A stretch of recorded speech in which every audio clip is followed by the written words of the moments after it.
Olá, gente peregrina, olá, gente membresina e olá, gente apoiadora da nossa Bíblia Livre.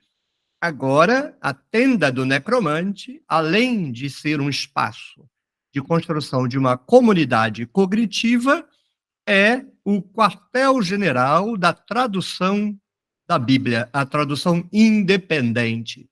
Independente de doutrina, de tradição, de religião, de instituição, uma Bíblia livre que expressa a mensagem original dos autores, na minha capacidade de entendê-los.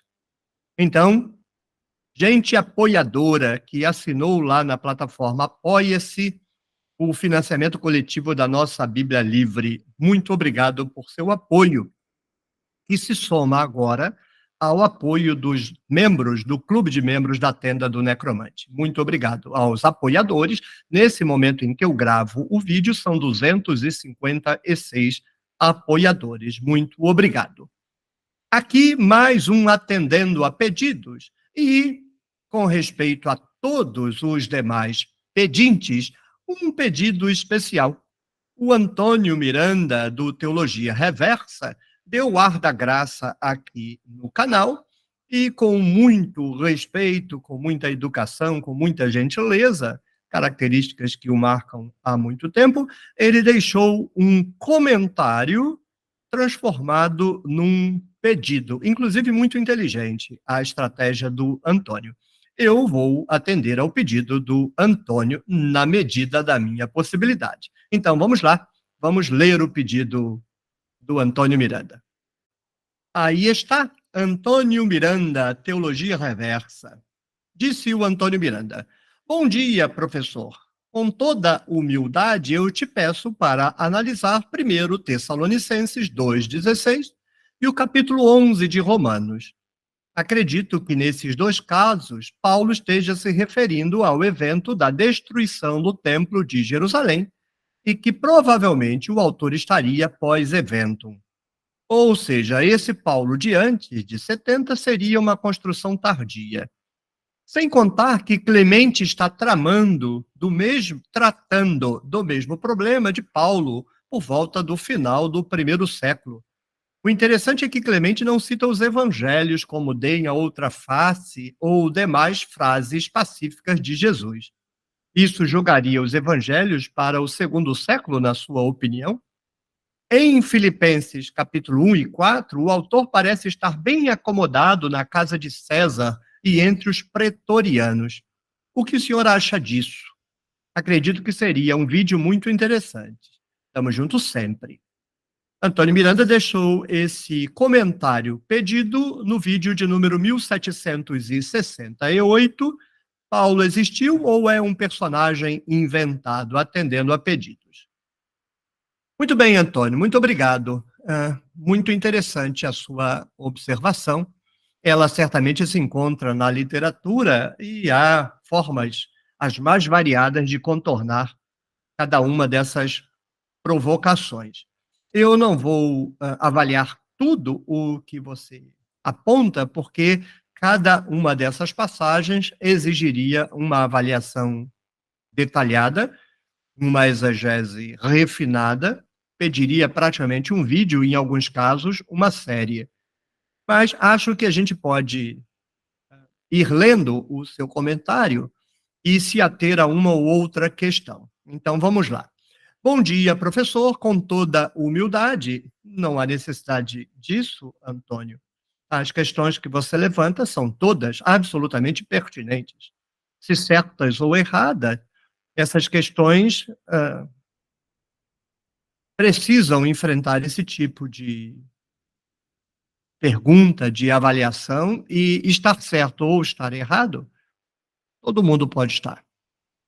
Então, com toda humildade, eu te peço para analisar primeiro Tessalonicenses 2,16 e o capítulo 11 de Romanos.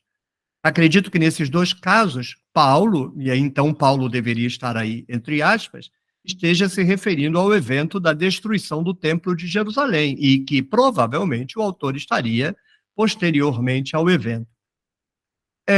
Eu vou me ater especificamente a 1 Tessalonicenses 2,16. O texto pode ser interpretado como demonstração de que o autor se encontra situado depois da destruição de Jerusalém. Por quê? Porque o texto diz que a ira de Deus caiu sobre os judeus até o fim. A que evento estaria o autor se referindo? Se quem escreveu 1 Tessalonicenses 2,16 se refere a Paulo historicamente dado pela tradição, ou seja, um primeiro judeu fariseu, depois um cristão perseguidor, finalmente o autor das célebres cartas, e juram mamãe mortinha atrás da porta, Paulo teria escrito, o que seria esse fim? Qual é a ira que teria caído sobre os judeus? Porque quando Paulo escreve, o suposto Paulo, Jerusalém está de pé. Há lá muitas tentativas revolucionárias de caráter popular, mas a classe dominante de Judá está muito bem, obrigada, aliançada com os romanos. E qual seria a ira que teria caído sobre eles? É uma ira teológica invisível, qualquer que seja, que só os eleitos enxergam, os iniciados? Então, faz muito sentido a sua observação de que quem escreve está pensando na destruição do Templo de Jerusalém e considerando que a destruição de Jerusalém foi manifestação da ira de Deus. Não, não foram os inimigos de Judá que destruíram Jerusalém, foi o próprio Deus judeu que lançou os inimigos para destruir a sua terra. Afinal, isso está muito desenhado na Bíblia. Quando Babilônia foi a autora da destruição de Jerusalém, num primeiro momento se interpretou como a derrota de Yahvé, mas logo, imediatamente, a classe dominante reinventou a tradição, dizendo que foi o próprio Yahvé que destruiu Jerusalém por conta de gente culpada. A classe dominante foi preservada na Babilônia, enquanto os verdadeiros culpados foram castigados. Essas bobagens teológicas, porque teologia é bobagem. Então, nesse caso, sim, você está correto. Você não está correto em dizer que o autor está situado depois da destruição de Jerusalém. Você está correto em dizer que é possível ler o texto assim. Qual a diferença? Bem, a diferença é a gente transformar a possibilidade, a plausibilidade hermenêutica do texto num fato. Eu não posso dizer que é fato que o autor está se referindo à destruição de Jerusalém. Não, não posso. Não está escrito. Deus destruiu Jerusalém. Não está escrito. Mas eu posso interpretar como plausível que o autor estivesse se referindo. É plausível? É. Tem como eu saber? Não. Para mim, Antônio, faz sentido a sua observação? Faz. Eu acho que você está correto? Acho. Mas significa obrigatoriamente que você está correto? Então esse autor não é Paulo, alguém que está escrevendo muito depois? Não necessariamente. A nossa interpretação, e eu concordo com você, a ira de Deus caiu sobre os judeus até o fim, pode ser uma referência à destruição. Eu afirmaria, é uma referência. Mas deixou de ser uma hipótese plausível, muito plausível, inclusive, para ser um fato? Não, não é um fato.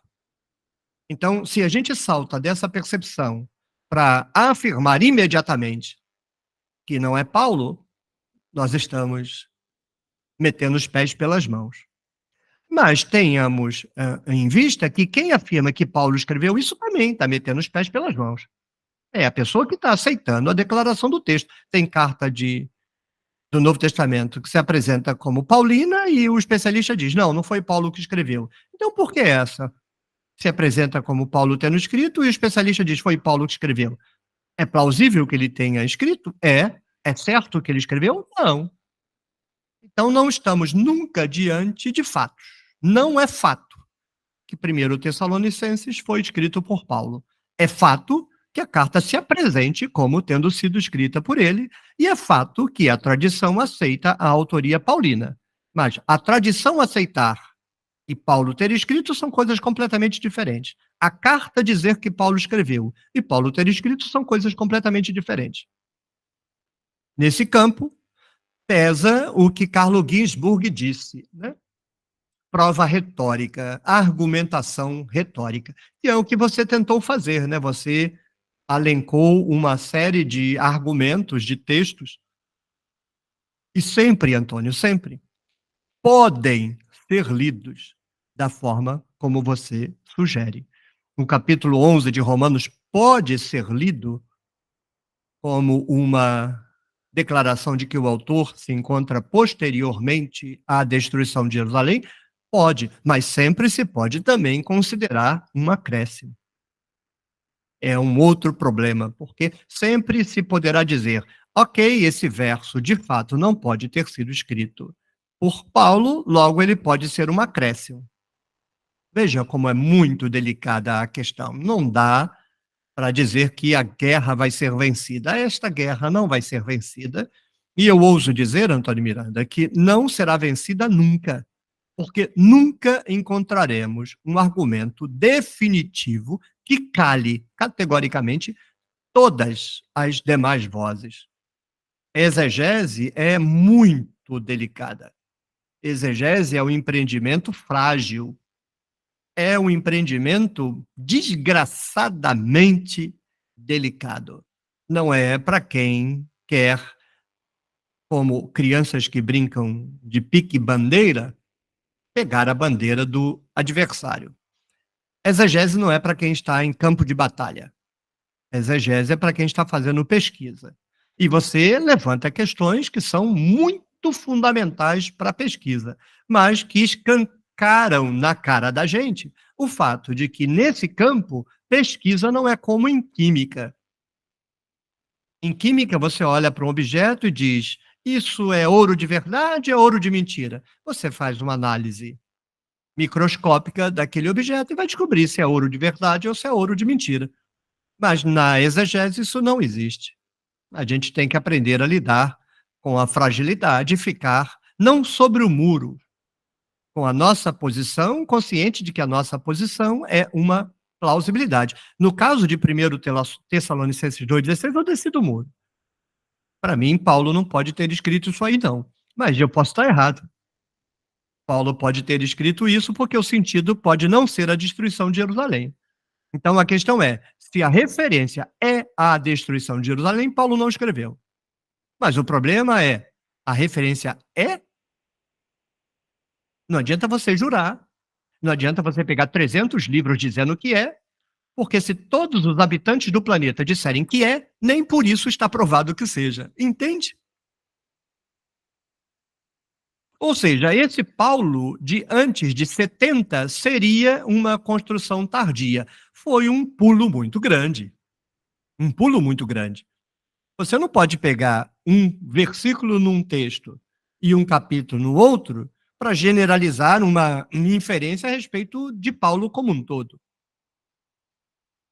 Esses textos não foram escritos por Paulo, mas da onde que você vai concluir que então esse Paulo, qual Paulo? É uma construção tardia. Não, esse passo aí foi demais.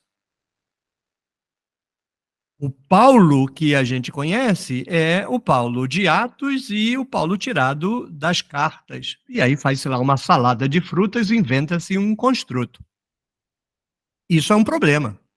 A identidade desse autor é um problema, mas é uma questão diferente de 1 Tessalonicenses. Quem escreveu 1 Tessalonicenses?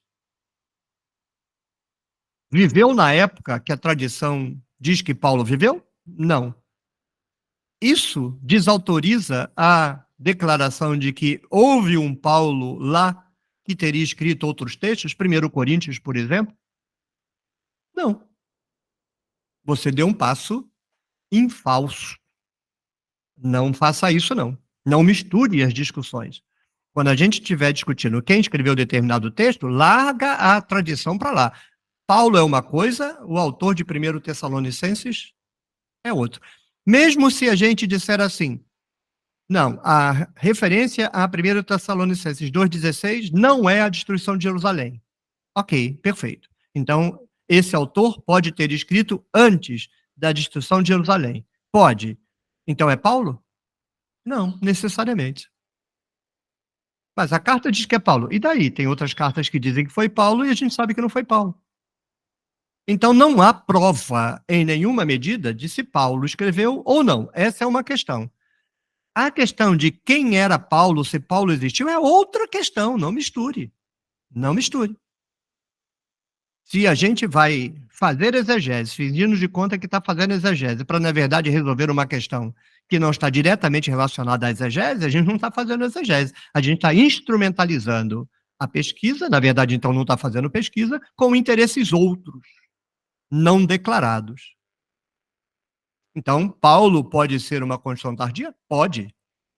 Por que 1 Tessalonicenses pode ser lido como escrito depois da destruição de Jerusalém? Não, não misture as coisas.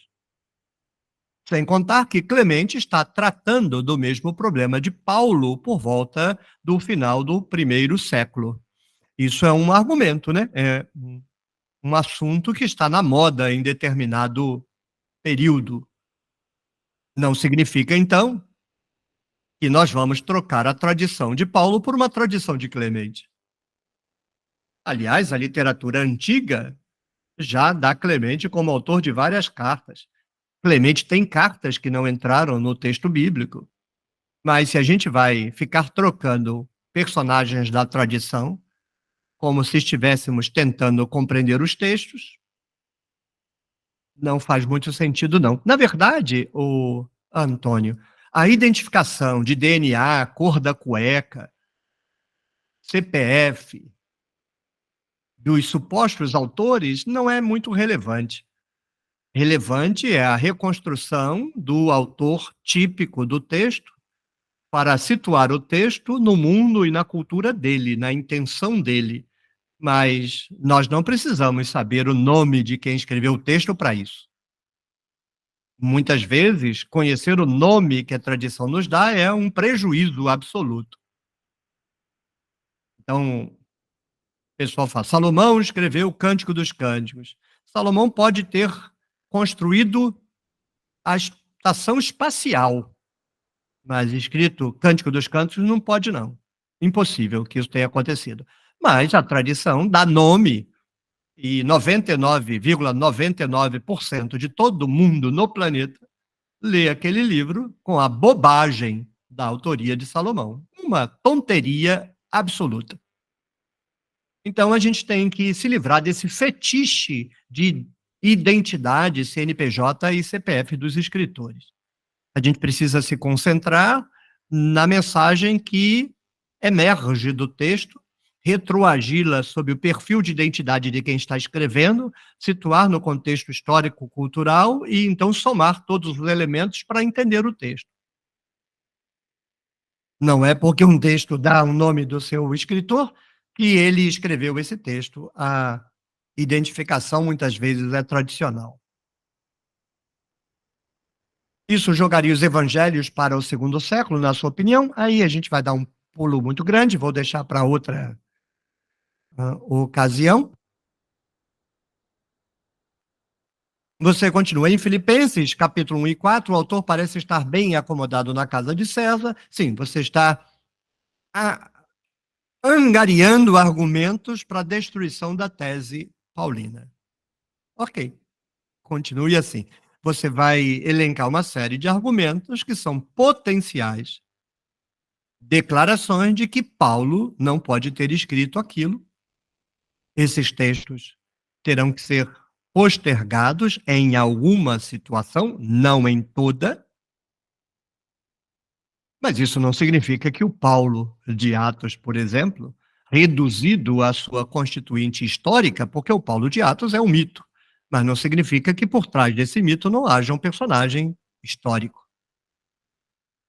Não vai estar desautorizado, porque alguns capítulos das cartas dadas como de autoria dele desautorizam essa imputação. Bem, eu acho que eu disse o que eu penso disso, né? eu não bato o martelo com relação a nada. Eu não acho que Paulo escreveu nem as cartas que são dadas como indiscutíveis cartas paulinas. Mas também não vou partir do pressuposto que o Paulo histórico, não escreveu nada. Não vou cair para esses extremos, não. Agora, um ponto pacífico é: eu não parto do pressuposto, jamais, de que o autor que a tradição me informa deve ser critério para eu ler aquele texto. Jamais faço isso, jamais farei isso, acho que isso é uma bobagem. Eu abro o texto sem me perguntar se Paulo escreveu aquilo ou não. Eu abro o texto, leio o texto e deixo o texto me impressionar. E quando eu encontro, por exemplo, essa descrição de que Deus lançou a sua ira sobre os judeus até o fim, eu já boto as minhas barbas de molho. Quando eu leio numa carta Paulo dizendo que se não tem ressurreição, a fé é vã, porque não há alma para esse autor. Em outra carta, ele falando de alma e espírito, para mim, esse não é o mesmo autor de jeito nenhum. Mas você vai na literatura e eles garantem a mãe mortinha atrás da porta, que é o mesmo autor, e inclusive é Paulo. Então eu não parto desses pressupostos que eu acho que são pressupostos de autoridade, vícios, ingenuidade, infantilidade, submissão exagerada à autoridade de terceiro. Para mim, o texto é soberano e é o único elemento que sobreviveu do evento que nos interessa, que é o momento em que o escritor, tenha sido ele quem for, escreveu, porque é a única coisa indiscutível. O texto está aqui, alguém o escreveu. Quem o escreveu e quando o escreveu nunca será plenamente resolvido. Vai permanecer eternamente em conflito, porque faz parte da exegese trabalhar com objetos ausentes. E o objeto ausente precisa ser reconstruído. Sendo reconstruído, nós trabalhamos com hipótese. Só hipótese. Nada mais do que hipótese. Muito obrigado, Antônio Miranda, pela oportunidade de reagir ao seu pedido, ao seu comentário. Foi mais um comentário do que um pedido, mas você foi elegante de, em vez de dar uma carteirada, transformar a sua posição numa pergunta. Isso é elegante, isso é educado. Muitos daqueles que se metem a discutir esses temas na internet deviam aprender com isso.